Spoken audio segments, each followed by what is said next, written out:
Nshuti bagenzi mudukurikirana kandi mudahengeshanya kwama imisi yose mutwandikira namwe mutwumviriza mwitekaniye ntimugire ico muvuga, ariko mwese reka tubaramutse kandi tubabwire tuti Imana ihezagire. Kuri uno munsi wa kane w'iyinga kwigenekerezo rya 17 z'ukwezi kwa gatandatu umwaka wa 2020 tugarutse kugira ngo tubandanye twigira hamwe ivyanditswe vyera, kubera yuko Imana yashimye yuko abantu biga ijambo ryayo badahengeshanije bakagiga ku munsi ku munsi.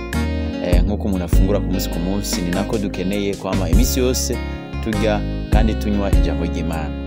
Rero kuri uno munsi tugira turabe ikigwa kivuga kiti ukuntu umuntu yo kwihangana, umuntu yofata ingingo yo gusobanukirwa maze akihanganira ivyo akabandanya mu by'ukuri afise umwete wo kugira ngo ashike ku byo yipfuza.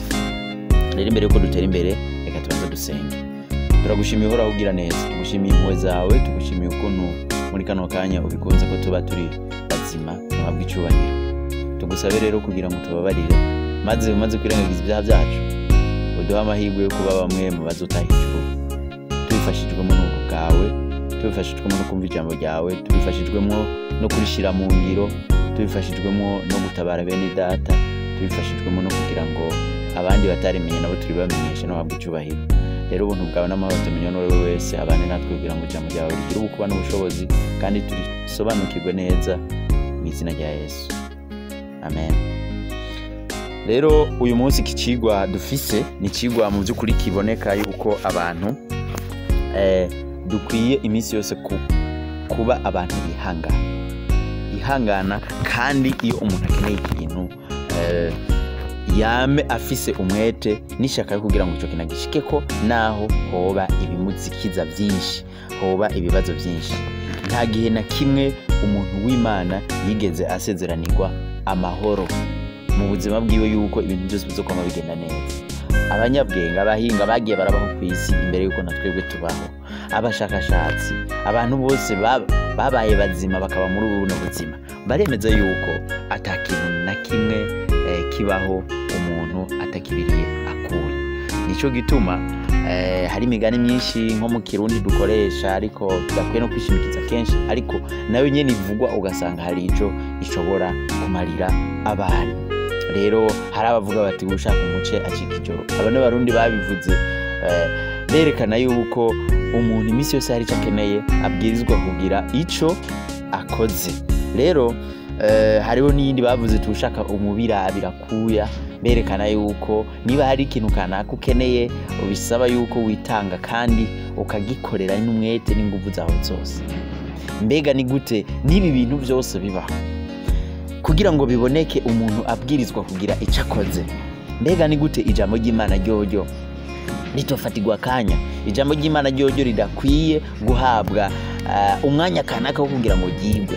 Ijambo ry'Imana niba ribonetsemwo ibibazo kanaka by'ingorabahizi bidasobanutse, mbega ni kubera iki ijambo naryo ridashobora kuba rishobora gufatirwa umwanya kugira ngo abantu babashe kuritahura? Rero reka duhere mu majambo amwe yanditswe mu gitabo mwikete Paulo yandikiye Abigalatiya. Paulo yarabandikiye amajambo akurikira ari mu gice ca 6 umurongo w'9. Yarababwiye ati twame dukora ibyiza ntidushobore kuko igihe nicashika kwimbura nitutarambirwa. Ndashaka yuko abantu babigishwa ba Bibiliya turi kumwe mu cakarongo kwijambo ngo nitutarambirwa kubera iki? Kubera yuko mu Kirundi niho bavuga ngo ingero y'umwana ifa mu magodo.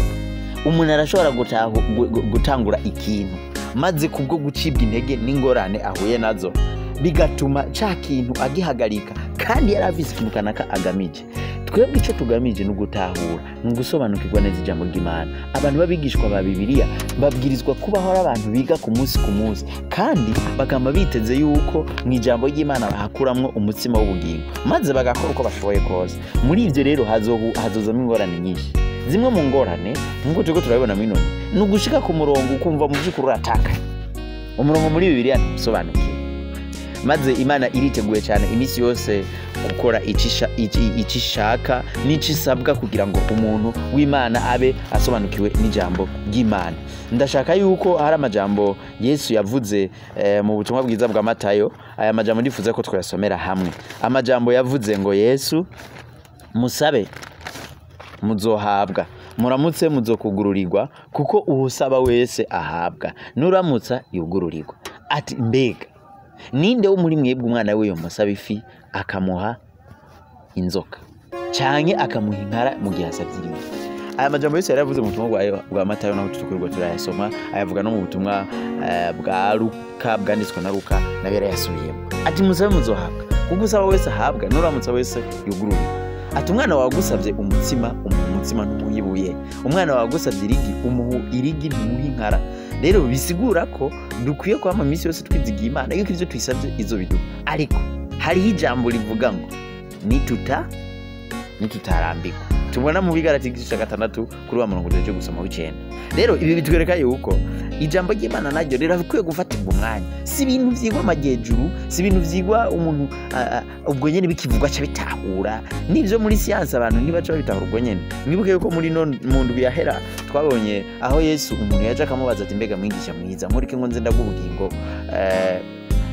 Igihe umuntu yamuza ko yamusavye ngo mbega ni kubera iki wigishiriza mu migani ishengero rikikije. Yesu aramubwira ati ubwenge bw'ibihishijwe bw'ivy'Imana mwarabuhawe, ariko abandi bumvira mu migani kugira ngo barabe ntibabone, bumva ariko ntibatahure. Niyo mpamvu tubigishiriza mu migani, ariko mu ubwenge bw'ibihishijwe by'Imana mwarabuhawe. Hari abantu nabo bigitangaza baboneka muri Bibiliya, mu by'ukuri berekanye yuko ibintu by'Imana birondegwa n'abantu b'Iberoya. Igihe Paulo na Sila bari baheje kwigisha aba bantu ahantu biti Beroya, ba Paulo na Sila bigishije. Paulo bamaze kwigisha aba bantu bahantu mu by'ukuri bakoze ibintu bidasanzwe. Mu gice c'17 cy'ibyakozwe n'intumwa muzoyabona aya majambo kuva ku murongo w'10. Musome iyo nkuru. Abiberoya igihe Paulo na Sila bari baheje kwigisha, abiberoya baca bavuga bati mbega aba bantu ibi bintu batwigishije tubigenze gute? Baca baravuga bati rero ko batwigishije amajambo menshi, batwigishije ibintu bivugwa mu vyanditswe. Kuko mwibuke ko Paulo na Sila bariko barigisha Yesu, bakamusubiramo bereka abantu yuko bakwiye kumenya uwo Yesu no kumusobanukirwa. Maze Yesu, Paulo na Sila baragerageza kwerekana uwo Yesu yarari, ivyo yakora n'ibintu vyinshi bimwerekeye, ivyo abahanuzi bari baravuze muri kahise, ivyari byaramuvuzwe ko mu bitabo vya Mose n'ivyo bavugishwa n'Imana byose, n'ubuzima bwe yari yaragize inyuma gato ico gihe ba Paulo bariko baramwigisha. Maze ba Paulo bagenda berekana mu buryo bw'uko Yesu yari umwana w'Imana, maze bakerekana bamuvuga ko ibintu vyinshi cyane abantu batari banamumenye. Maze abantu b'Iberoya baca bagira ubwenge, baravuga bati reka rero tuze turasubiramo ku munsi twige neza, tujye duhekenye, maze iri jambo turyuze kugira ngo bikundike, tumenye yuko ibi bintu aba bantu batwigishije yuko ari ivy'ukuri. Maze aba bantu mu by'ukuri barabikora, kandi Imana yabanye nabo. Rero ijambo ry'Imana rikwiye kuribwa, niko Yeremiya yavyanditse, aravuga ati mu by'ukuri ijambo ryawe, amajambo yawe yarabonetse. Maze amajambo yawe amaze kuboneka ndayarya. Biratangaje kumva iyo umuntu avuze ngo yarariye amajambo y'Imana. Kujya amajambo y'Imana bisa nibitumvikana, ariko umusavyi w'Imana Yeremiya amaze kubona amajambo y'Imana yavuze ati jewe amajambo yawe yarabonetse. Maze amajambo yawe igihe yaboneka narayariye, maze kuyarya aransosera.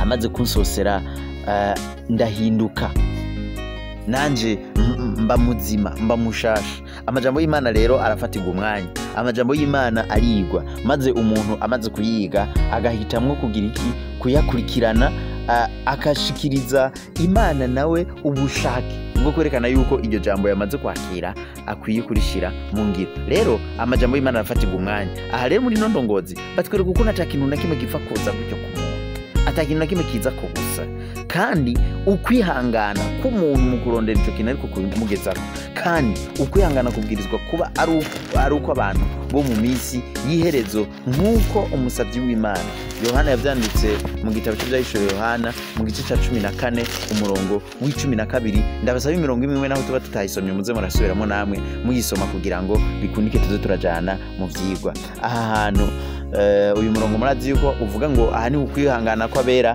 guserukira bitondera ivyagezwe n'Imana kandi bafise ibishingira intahe Yesu. Aya majambo n'amajambo mu by'ukuri biboneka ngo aha ni ukwihangana kw'abera guserukira. Ukwihangana kubwirizwa kuba ari ikimenyetso kanaka cy'abantu b'Imana. Umuntu atihangana aba afise ingorane. Umuntu atihangana ntashobora gutanga umubiri wiwe ngo bigitambo kizima canke ikimazi kizima gishimwa n'Imana nk'uko Paulo yavyandikiye Abaroma mu gice ca 12. Yabwiye ati mwihangane mu buryo bwose bushoboka. Yabwiye ati mutange imibiri yanyu ibi bimazi bishimwa n'Imana. Niko kuyikorera kwanyu gushobora kugira ikimazi. Rero mu yandi majambo abantu tubwirizwa kwihangana.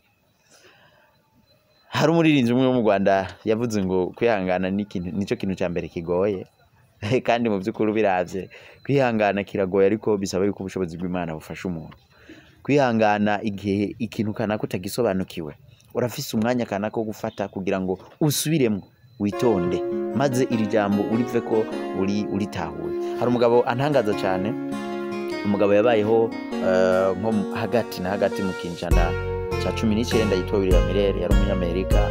Uyu mugabo arabaho mu ishengero ry'abarokore abakizwa canke yari mu ishengero ry'ababatista.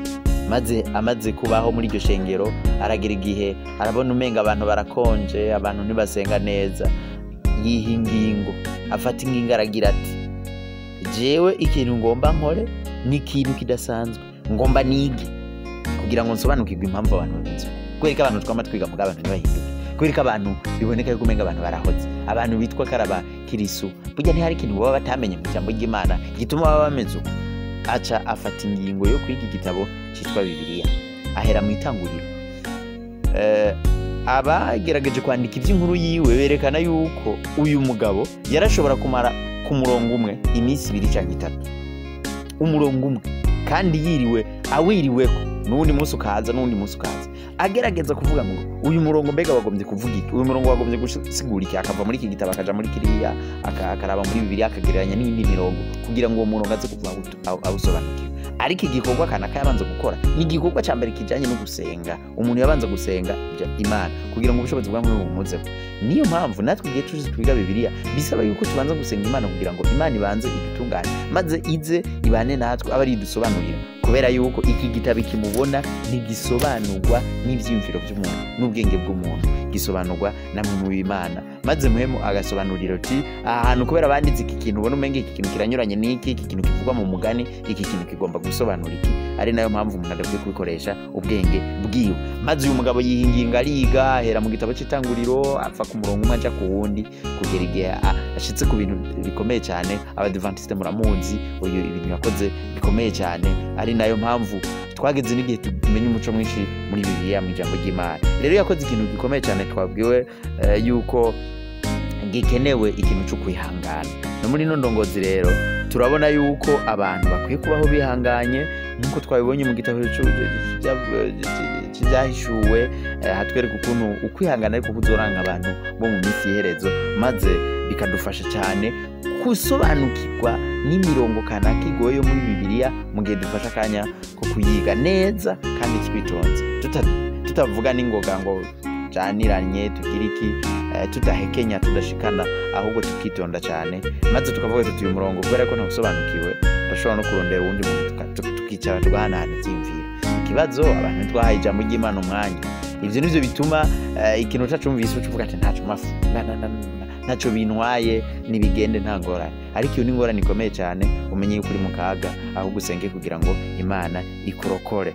Rero hariho ibintu kanaka bishobora kuza biduca intege, ariko Imana yarasezeranye yuko izobana natwe. Igihe cyose dufise imigabo n'imigambi yo kwiga ijambo ry'Imana, igihe cyose dufise intumbero canke ibyifuzo by'uko twamenya ijambo ry'Imana, Imana yiteguye kubana natwe muri ivyo bibazo tuzohura navyo, hariho n'amajambo Imana yabwiye Yosuwa mu gice cya 19 asa nayo amubwira iti ibibazo ntibizobura kuza, hazoza ibintu byinshi bigutera ubwoba n'ibindi, hazoza ibintu byinshi bigoye bigusaba kwihangana, ariko ivyo byose ubimenye ubisobanukirwe yuko nzoba ndi kumwe nawe. Imana irashaka yuko tumenya ubutumwa bwanditse muri iki gitabo Bibiliya. Imana irashaka yuko tuciga kandi twitonze. Imana irashaka yuko bitwararika iby'ubwami bwayo ubwa mbere, maze ivyo bikaduhesha ibindi ko tuvyongererwa. Ivyo rero Imana iriteze cyane kuzofata umwanya wo kugira ngo twigishe, idusobanurire amajambo yanditse muri Bibiliya.